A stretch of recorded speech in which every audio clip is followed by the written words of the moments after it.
Hello യാ ഞാനിപ്പോൾ എത്താം.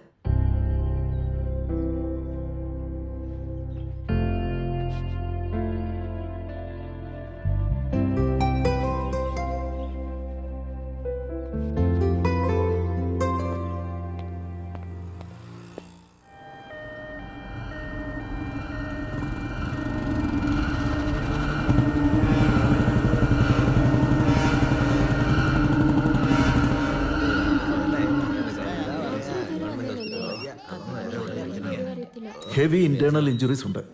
ഈ മെഡിസിൻ ഓക്കെ 1 മണിക്കൂർ ഇടവിട്ട് 5 ml കൊടുക്കണം. Okay doctor. മാഡം ഇപ്പോഴത്തെ കണ്ടീഷൻ ഡോക്ടർ വരാൻ വെയിറ്റിംഗ് മാഡം. ഒന്ന് കാണാൻ പറ്റുമോ? Not allowed. നമസ്കാരം. അവിടെ ഇരുന്നോളൂ. ഞാൻ ആർക്കും ഒരു ദ്രോഹവും ചെയ്തിട്ടില്ല. എന്തെങ്കിലും ചെയ്ത് എന്റെ മോൾ എനിക്ക് തിരിച്ചു തന്നാ മതി. ഇന്നലെ രാത്രി എത്ര സന്തോഷത്തോടെ അവള് സംസാരിച്ചെന്നറിയും. അച്ഛാ, ഇനി നമ്മുടെ കഷ്ടപ്പാടുകളൊക്കെ തീരുന്ന് അവള് പറഞ്ഞു. പക്ഷെ ഞങ്ങളെപ്പോലുള്ളവർക്ക് കഷ്ടപ്പാടുകൾ തീരില്ലെന്ന് മനസ്സിലായി. ജീവിതത്തിൽ ആദ്യമായിട്ട് നമ്മൾ എന്തിനാ ജീവിക്കുന്നതെന്ന് തോന്നി തുടങ്ങി. സ്വപ്നയുടെ ഫാദർ ഞാനാ. റിസപ്ഷനിൽ വിളിക്കുന്നു.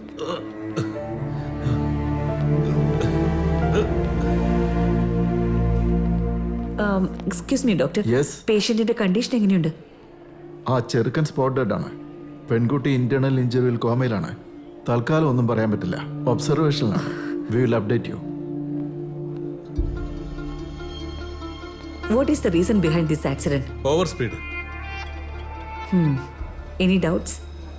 ORR ആക്സിഡന്റിൽ എന്ത് ഡൗട്ട് മാഡം?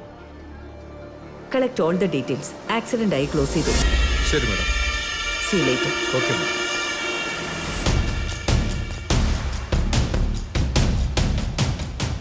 ഈ വർഷവും ക്രൈം റേറ്റ് കുറഞ്ഞിട്ടുണ്ട്. Congrats to all. അടുത്ത വർഷവും നമ്മുടെ സിറ്റിയെ ക്രൈം ഫ്രീ സിറ്റി ആയിട്ട് കാണണമെന്നുള്ളത് നമ്മുടെ CM-ന്റെ ആഗ്രഹമാണ്. പക്ഷെ സാറേ, 1 year എന്ന് പറഞ്ഞാൽ കുറച്ച് സമയമല്ലേ ഉള്ളൂ. യാ ഐ നോ, ബട്ട് നമ്മൾ വിചാരിച്ച നടക്കില്ലേ? നോ ഇഷ്യൂ സർ, നമുക്ക് കഴിയും. I to agree. പ്രൂഫ്സ് ഒന്നും ഇല്ലാന്ന് പറഞ്ഞ് കേസുകളൊക്കെ ക്ലോസ് ചെയ്യാൻ തുടങ്ങിയ പിന്നെ നമുക്ക് നല്ല അച്ചീവ്മെന്റ് ഉണ്ടാവും സർ. ഇപ്പൊ നിങ്ങൾ എന്താ പറഞ്ഞു വരുന്നത്? സർ, ക്രൈംസ് നടക്കുന്നുണ്ട്. എവിഡൻസ് പ്രൂഫ്സ് ഒന്നും നമുക്ക് കിട്ടിയില്ല എന്ന് വെച്ച് നമുക്ക് കേസ് അങ്ങനെ സിമ്പിൾ ആയിട്ട് ക്ലോസ് ചെയ്യാൻ പറ്റും. അതെങ്ങനെ ചെയ്യുന്നതെന്ന് സാറിന് നന്നായിട്ട് അറിയാം. അത് വേറൊന്നുമല്ല സർ. 2 വർഷം മുമ്പ് ആ ലോലിപോപ്പ് തിന്നുന്ന ഒരുത്തന്റെ കേസ് ഉണ്ടല്ലോ, മാഡം അത് മറന്നിട്ടില്ല. ഞാൻ പ്രോപ്പറായിട്ട് ആ ഇൻവെസ്റ്റിഗേഷൻ നടത്തിയത്. കേസ് അന്ന് തന്നെ ക്ലോസ് ചെയ്തു സർ. തന്നെയുമല്ല, 2 years ആയി പേഴ്സണലായി മാഡവും ആ കേസ് അന്വേഷിക്കുന്നുണ്ടല്ലോ. എവിടെ പോയി മാഡം മാഡത്തിന്റെ ഒബ്സർവേഷനും ഗട്ട് ഫീലിംഗും ഒക്കെ? മാഡം സമ്മതിക്കില്ല, കാരണം സുപ്പീരിയർ അല്ലേ. നിങ്ങൾ ഇങ്ങനെ പറയുന്നതിന്റെ കാരണം എന്താണ്?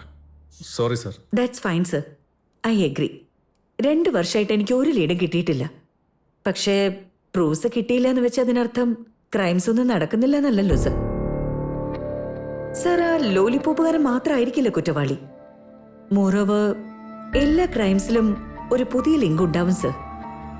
അതിലൊരു ക്രൈം നമ്മൾ സോൾവ് ചെയ്തിട്ട് അടുത്ത ക്രൈമിന് വേണ്ടി അന്വേഷിച്ചുകൊണ്ടിരിക്കുക. സംഭവിക്കുന്നത് എന്താന്ന് വെച്ചാ ഏതെങ്കിലും ഒരു ദിവസം ഇത് രണ്ടും കൂടി കണക്ട് ആവും. ക്രൈം ഫ്രീ സിറ്റി എന്നുള്ളത് നമ്മുടെ റെക്കോർഡ്സിൽ മാത്രം, അത് റിയാലിറ്റിയിൽ വേണം. ഓഫ് കോഴ്സ് റിയാലിറ്റിയിൽ വേണം Kiran. Thank you sir. Okay, that's all for now. Let's disperse.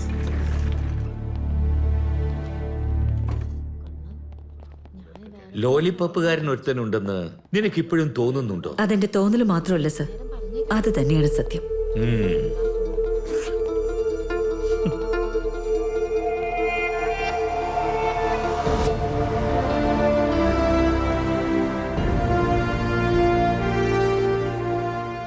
ഒരു കുറ്റവാളി എത്ര മിടുക്കനാണെങ്കിലും എവിടെയെങ്കിലും ഒരിക്കൽ അവൻ്റെ ഒരു തെറ്റ് പറ്റിയിരിക്കും. അതിനു വേണ്ടി മാത്രം ഞാൻ വെയിറ്റ് ചെയ്യുന്നത്.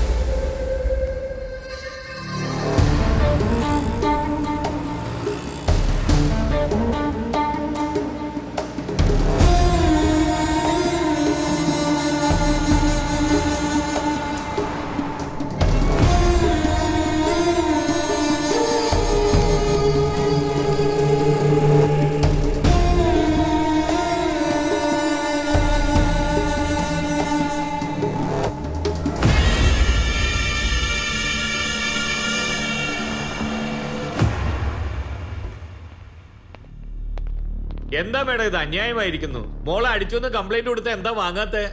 കേസ് ജെനുവിനാണെന്ന് അറിഞ്ഞാൽ മാത്രമേ കംപ്ലൈന്റ് വാങ്ങണോ ഫയൽ ചെയ്യണോന്ന് തീരുമാനിക്കൂ. ഇതിൽ എന്താ ജെന്യൂനിറ്റി ഇല്ലാത്തത്? പബ്ലിക് ആയിട്ടാ അടിച്ചത്, അതറിയാ നിങ്ങൾക്ക്? യാ ഇപ്പഴേ എനിക്ക് മനസ്സിലായോ. ഇതാ നിങ്ങളും കണ്ടോളൂ, നോക്കിക്കോളൂ.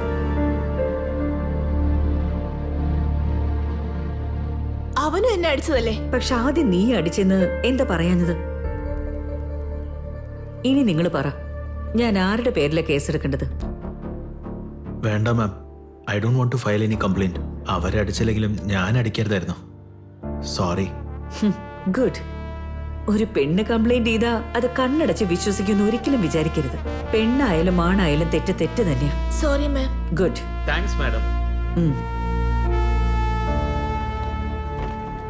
വെയിറ്റ് ഒന്ന് നിൽക്ക്.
ഹലോ.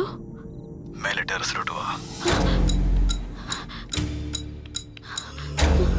ഇത്ര ദൂരം വന്ന് എന്നെ മേളിലോട്ട് വരുത്തിക്കരുത്. No no no, please please please, I am really sorry. നാളത്തെ ദിവസം നിനക്ക് ഓർമ്മയുണ്ടെന്ന് ചോദിക്കാനായിട്ടാ വന്നേ. നീ ഫോൺ എടുക്കാത്തത് കൊണ്ട് നേരിട്ട് ഞാൻ തന്നെ നിന്നോട് ചോദിക്കാനായിട്ടാ വന്നേ. I am really sorry. ഇതെന്റെ എക്സാം ടൈം ആണ്. കുഴപ്പമില്ല, അതിന് നമുക്ക് എന്തെങ്കിലും ചെയ്യാം. ഞാൻ കോള് കട്ട് ചെയ്യുന്നത് വരെ നീ സംസാരിച്ചു കൊണ്ടേയിരിക്കണം. എന്താ മനസ്സിലായോ? That's good. നമ്മുടെ കല്യാണത്തിന് മുമ്പ് നിങ്ങൾ ഇതേപോലെയല്ലേ ഈ സംസാരിച്ചോണ്ടിരിക്കുന്നത്? ഡ്രസ്സിലും മൂൺലൈറ്റിന്റെ വെളിച്ചത്തിലും നീ സുന്ദരിയായിട്ടിരിക്കുന്നു. ചിരിച്ച കുറച്ചുകൂടി സുന്ദരിയാവും നീ.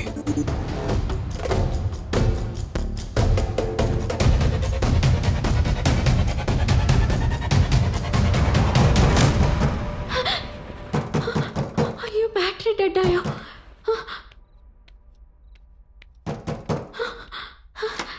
ഞാൻ മനഃപൂർവ്വം സ്വിച്ച് ഓഫ് ചെയ്തതല്ല. ഞാൻ പിന്നെ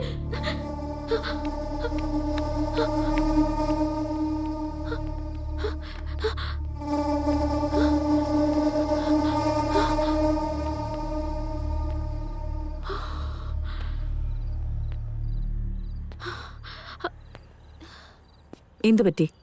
ഏയ്, ഒന്നും പറ്റിയില്ലല്ലോ മാഡം.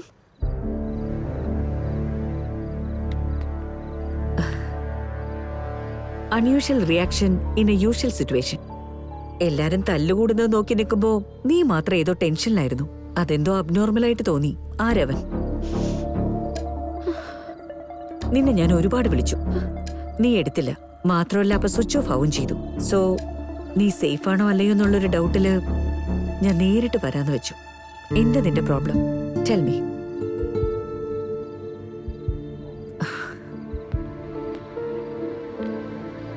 എന്താ അവന്റെ പേര്? അരുൺ, ഞാൻ അന്ന് തന്നെ നിന്റെ അടുത്ത് നോ പറഞ്ഞതല്ലേ? Every day is not a Sunday. അതുപോലെ തന്നെ നിന്റെ തീരുമാനങ്ങൾ മാറ്റിക്കൂടെ? 2 ദിവസമായി ഞാൻ നോ പറഞ്ഞോണ്ടിരിക്കുകയല്ലേ. നോ പറഞ്ഞു നിനക്ക് ബോറടിക്കുന്നില്ലേ? ഒരു ചേഞ്ചിന് എസ് പറഞ്ഞുകൂടെ? ആ, എസ് പറഞ്ഞുകൂടെ? യെസ് യെസ് പറ. യെസ് പറഞ്ഞുകൂടെ? ആ പറ, എസ് പറ. എസ് പറഞ്ഞേ. എസ് പറ മോളെ. എസ് പറ മോളെ. എസ് പറ. Why yes yes yes yes yes. ആ യെസ് പറഞ്ഞു കളിക്കാൻ. യെസ് പറ. Sorry sorry sorry. യെസ് പറ, യെസ് പറ മോളെ. ഒരു തവണ നീ യെസ് പറ മോളെ. എന്താ യെസ് പറയാത്തത്?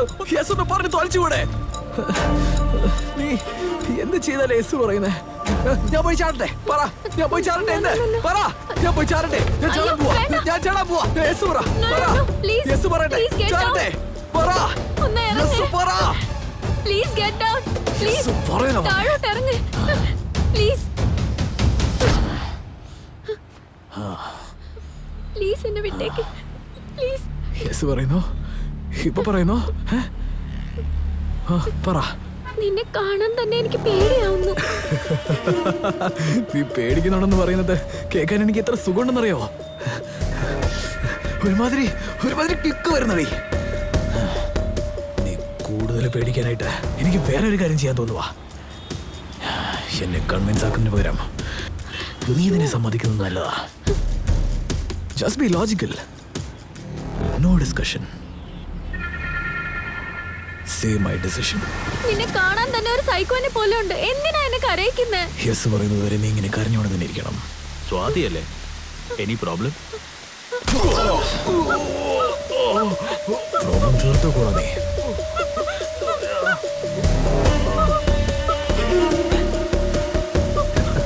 ഹേയ്, എന്താ പറ്റിയേ? എന്റെ ബ്ലഡ് ആണെന്നൊന്നും വിചാരിച്ചേ? അത് അവന്റെ ബ്ലഡാ. ഇങ്ങോട്ട് നോക്കിയേ. It's gone. എഴുന്നേറ്റ്. പേടിക്കണ്ട, എഴുന്നേക്ക്. എന്നെ കുറിച്ച് ഇതുവരെ മനസ്സിലായില്ലെന്നാ തോന്നുന്നത്. നീ ഇതിനെ സമ്മതിച്ചില്ലെങ്കിൽ നിന്റെ ഈ അഡ്രസ് ഈ ലോകത്തില്ലാത്തതുപോലെ ഞാൻ ആക്കിക്കളയും. നീ എങ്ങോട്ടാ പോയെന്ന് ആർക്കും അറിയാത്തതുപോലെ ഞാൻ ആക്കിക്കളയും. ആർക്കും സംശയം തോന്നാത്തതുപോലെ ആക്കും. മനസ്സിലായോ?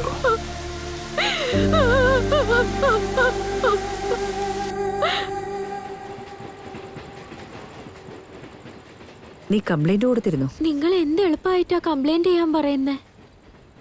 ഒരാള് കംപ്ലൈന്റ് കൊണ്ടുവന്നാ എന്ത് സംഭവിക്കുന്നത് നിങ്ങൾക്കറിയില്ലേ? ഞാൻ ഇത്രയും കഷ്ടപ്പെട്ട് ഇവിടെ വന്നത് പഠിക്കാൻ വേണ്ടിയാ. പോലീസിനെ ഇൻവോൾവ് ചെയ്ത എന്റെ വീട്ടുകാരറിയും. പക്ഷെ പെൺകുട്ടികളാണ് വീട്ടുകാരുടെ മുമ്പ് കുറ്റക്കാരാവുന്നത്. അതെല്ലാം വിട്ടേക്ക്. ഇത്രയും ദൂരം പഠിക്കാൻ പോകേണ്ട എന്തെങ്കിലും ആവശ്യമുണ്ടോന്ന് അവര് ചോദിക്കും. അവർക്ക് അറിഞ്ഞെടുത്തോളം കല്യാണവും കഴിച്ച് ഒരു കുട്ടിയെ നോക്കുന്നതാണ് മാഡം ലൈഫ്. എനിക്ക് എന്റെ ജീവിതത്തിൽ ഒരു ലക്ഷ്യമുണ്ട്. ഒരു പക്ഷെ അത് ചെയ്യാൻ പറ്റാണ്ട് പോകുമോ എന്നുള്ള പേടിയിലാണ് മാഡം ഞാൻ ഇന്നും ജീവിക്കുന്നത്. ഇതുപോലെ എത്രയോ പേരുണ്ട്. കുറച്ചു ദിവസം മുമ്പേ ഞാൻ ന്യൂസിൽ കണ്ടതാ. ഒരു സ്റ്റോക്കർ ഒരു പെൺകുട്ടിയെ 17 തവണയാ കുത്തി കുത്തി കൊന്നിരിക്കുന്നേ.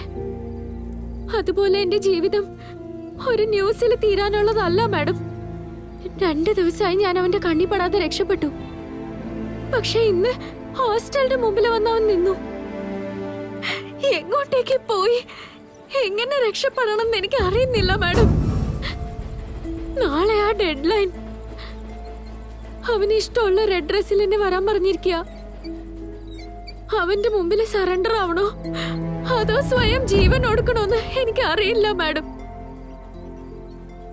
കംപ്ലൈന്റ് ഒന്നും കൊടുക്കാൻ പറ്റില്ല മാഡം. കംപ്ലൈന്റ് ഇല്ലാതെ നിങ്ങൾക്കൊന്നും ചെയ്യാൻ പറ്റില്ലെങ്കിൽ സാരമില്ല madam. Don't waste your time madam.